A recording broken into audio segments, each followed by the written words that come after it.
frost tonight, so perfect night to utilize some green tomatoes. I'm gonna use an old traditional Georgian recipe for fermenting green tomatoes. To start, it's real simple.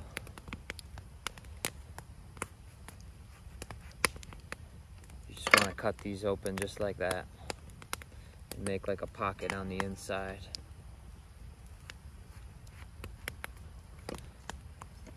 Don't cut them all the way.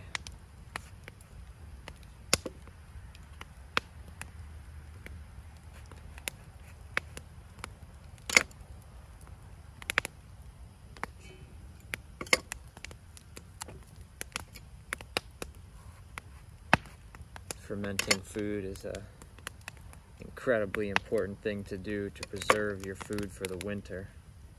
I'm removing all the stems on these, by the way.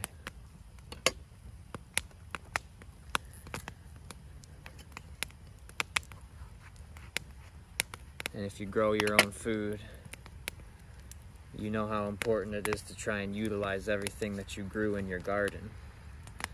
And if you live in an area where it gets cold, especially cold earlier in the fall sometimes, which this year we've had some early frosts. A lot of times you have some unripe fruits. And it's really good to have some nice recipes to utilize those unripe fruits.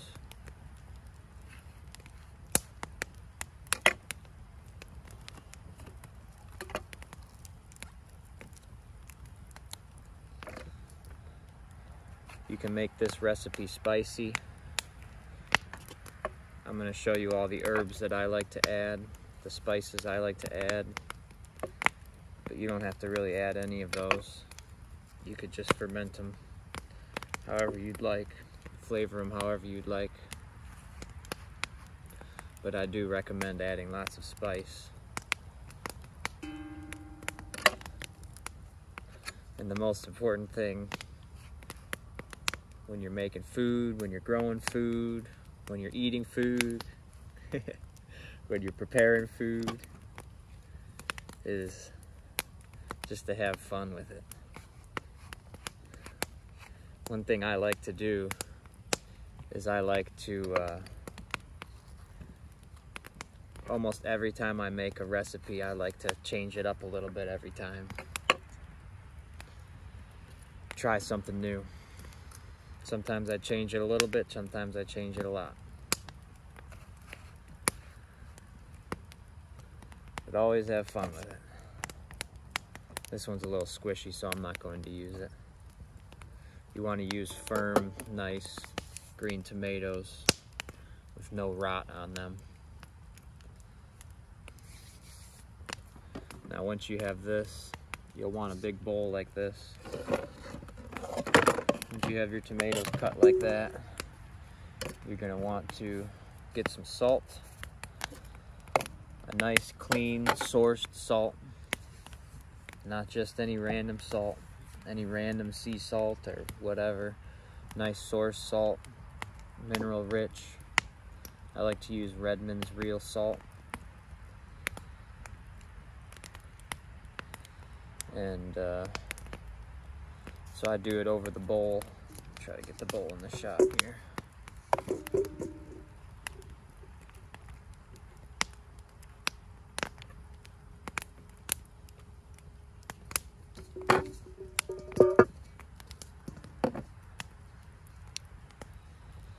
Just take your salt.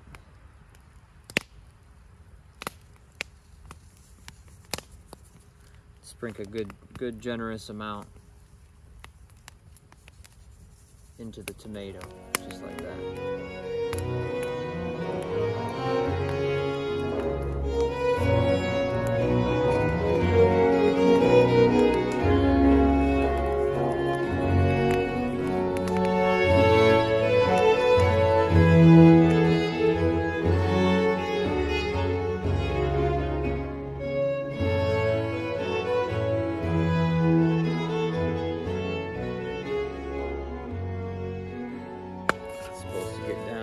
31, 32 degrees tonight. It's about 35 right now.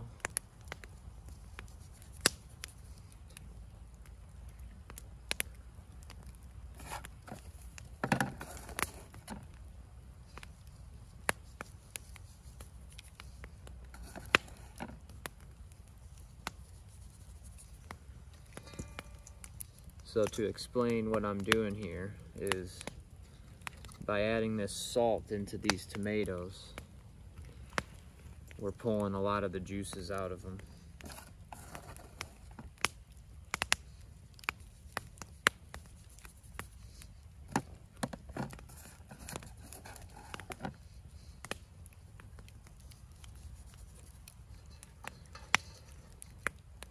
And what I'm going to do is I'm going to let them sit in this jar or in this bowl for 20 minutes or so.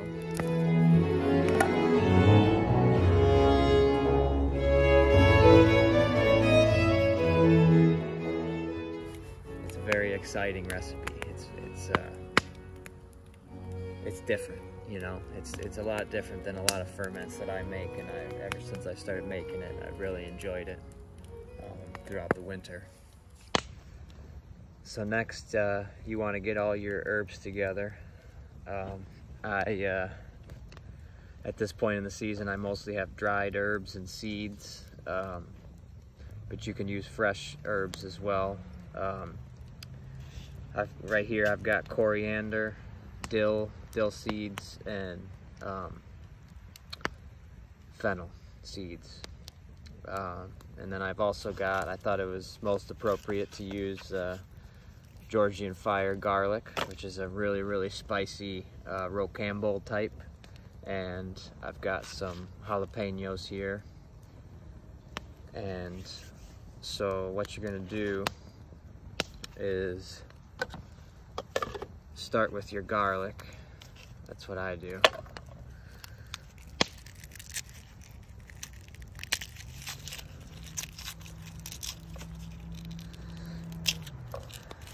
And you could do this in a food processor if you really want to, a blender, or you could also just chop it up. You know what I say. Where's the fun in blending stuff up? But it has its place, but not out in the farm kitchen.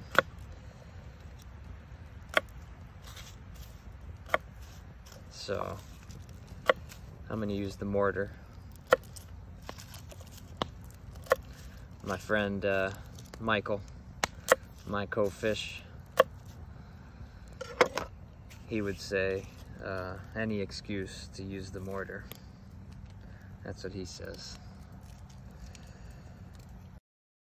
So you're roughly going to want about 1 head of garlic per 5 or 6 tomatoes.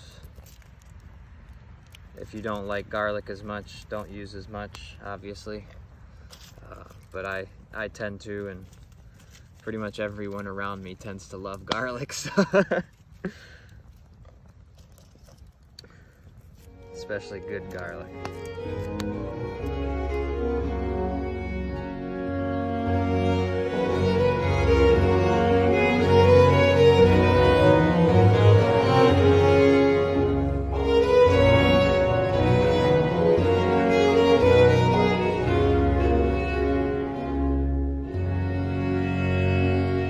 Makes it easier to mash it up if you just add a little bit of salt.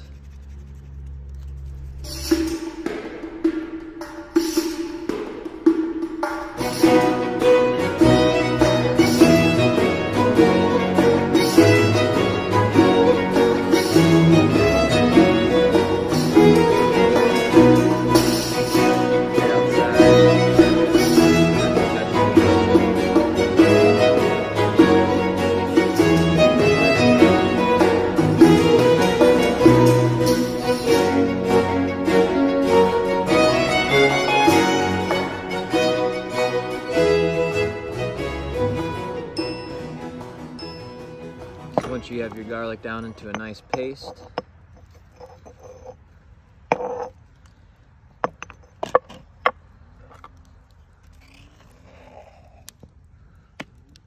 Place it into a bowl.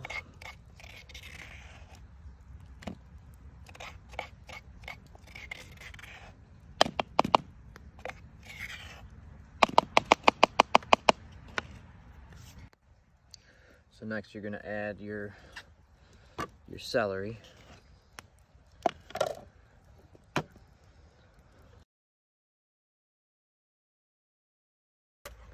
This variety is called Chinese pink celery. It's a really, really flavorful variety.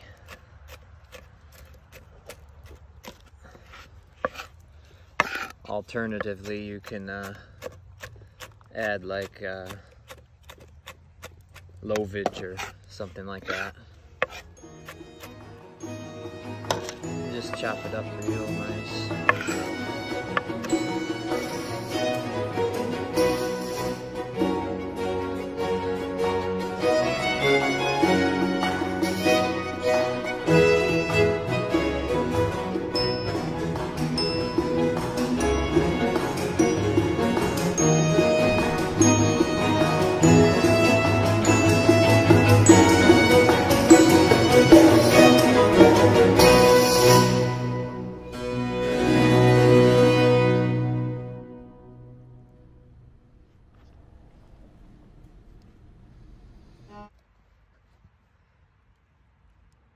Alright, so we got our garlic and our celery in our bowl.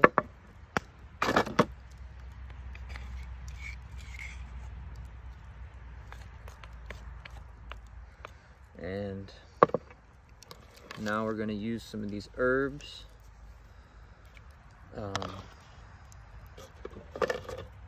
I already have some of these blended up, so the dill, I'm just going to add a few generous handfuls of the dill.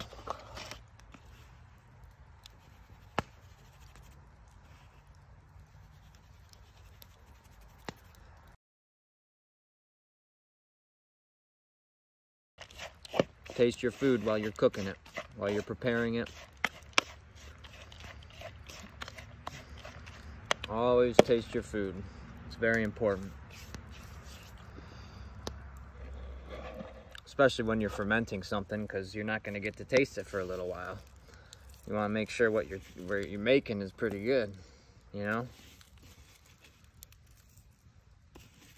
So I'm adding some coriander, a little bit of dill seed. I already added dill, but it has a little bit of a different flavor. Similar but different. And then some fennel. Remember, fennel has a pretty strong, unique scent and flavor. So you don't want to add quite too much, but nice mixture of the three. It's about midnight and the moon's up at its peak, pretty much. It's pretty overcast. I'll get it on the camera before the video's over. It's pretty overcast and the moon is pretty much like in front of and behind the clouds, and it's very enchanting and magical. A wonderful time to be making a ferment.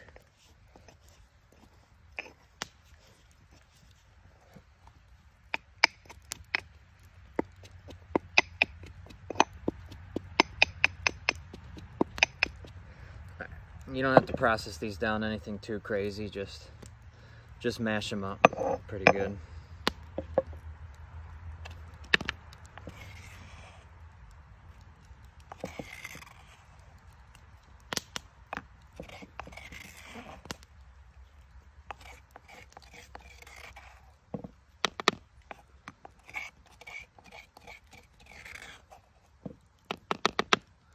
And with these rather aromatic herbs, I like to not only go by taste, especially with something like this, because, well, the garlic is extra spicy, and just after fermentation, it's going to be a little bit of a different flavor. So I also like to go by scent. Don't want to really smell anything too strong. For this recipe, I like a nice mixture. And I'm liking it so far. I'm gonna make it a little bit stronger though. I'm gonna add just some more of each. I'm gonna add another handful of dill.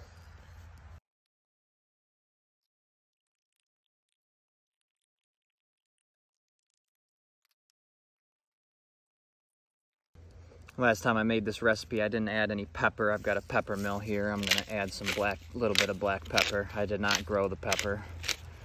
I have not tried to grow black pepper yet. If anyone has though, I really would love to hear your successes or your failures or what you learned from it or whatever.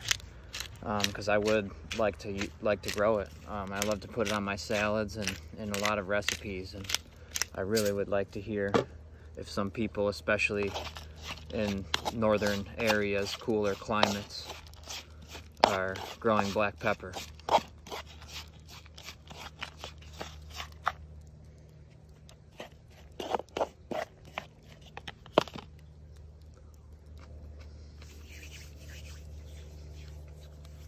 That's tasting good. And man, that garlic is spicy. Woo! Next, chili peppers. The last time I did this, I used cayennes, but I'm in the middle of making hot sauce for this season, and I already used all my cayennes. I had these jalapenos still, and so that's what I'm using. You could use any pepper really. This is just to add some heat to it. And I'm rough chopping them just because it's a little easier for it to process them in the mortar when you do that.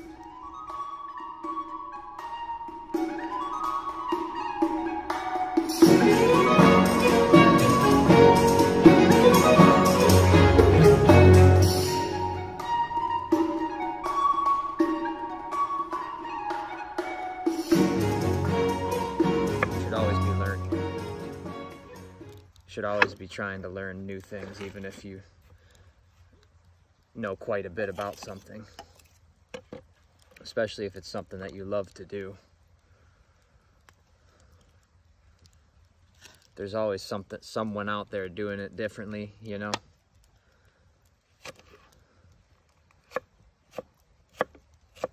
There's always something to learn. At least that's what I think.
got the paste made up,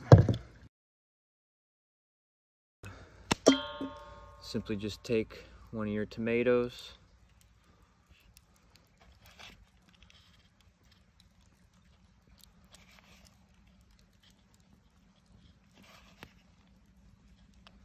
stuff it with the paste, close it up,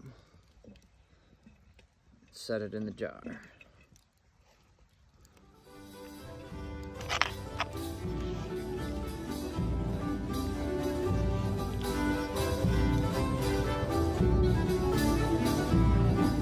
What I learned from making this is try.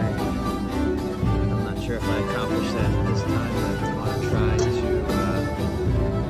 make extra of this mixture so that you know you have enough to stuff your tomatoes, and it's actually good in the end to just dump the rest of it in the jar on top of the tomatoes.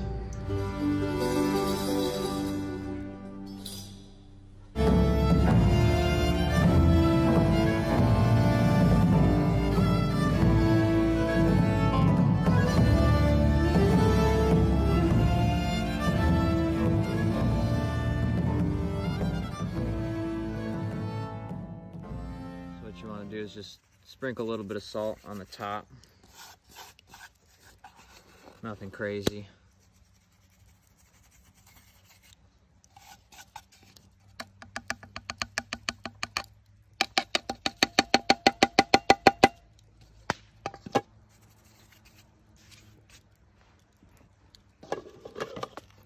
I'm also going to sprinkle a little bit of the dill on the top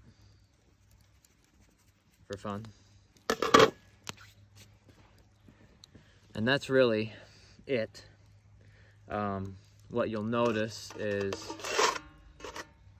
I guess another thing to mention is if you have, I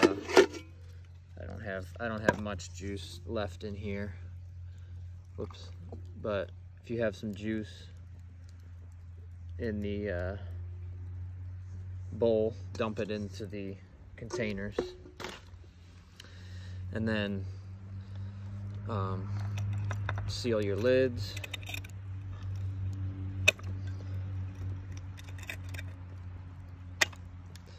And I'll be back in like a couple days, 2 or 3 days, and I'll show how much the juice goes up in the jar. So you'll notice that every day, consecutively, the juice will slowly fill up in the jar. Sometimes you need to add a little bit of brine, meaning mixing just a little bit of salt with water, and I will show that as the days progress. I will continue the video, but that's how you get your fermented green tomatoes started. And as I said, it's a really fun, amazing, flavorful recipe. You could use them in so many ways. You could have them on salads and add them into potatoes. They're really good. And even on, like, if you make a loaf of bread and you make toast, you can kind of chop it up. You can kind of chop it up and put it on top of the bread. There's a lot of really great ways that you can do this recipe. I'm sitting here looking at the tomatoes and they're just dripping juice all into the container. And so, like I said, they're gonna fill up with the water that's in the tomatoes as it is pulled out. So thanks for watching on this full moon night.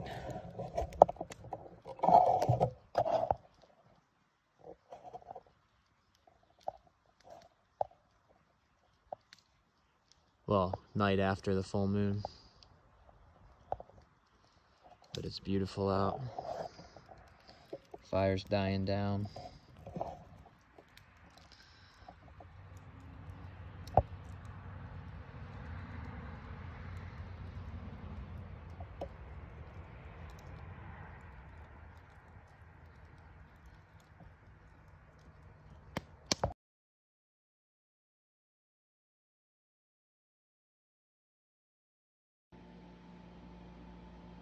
after about 3 days, your water levels should be significantly higher in the jars. I've added about a half a cup of water or so to each of these to make sure that the tomatoes are fully submerged.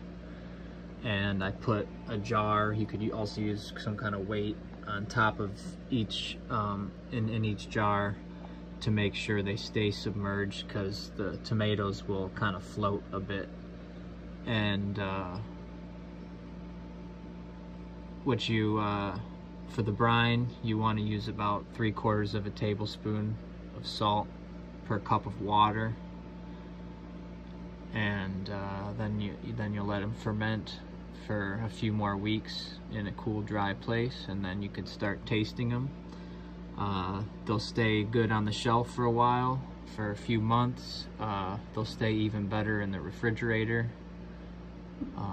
But this is a shelf-stable recipe, so you could leave it on the shelf all winter and let it get more and more sour and let the flavors develop. That's usually what I do.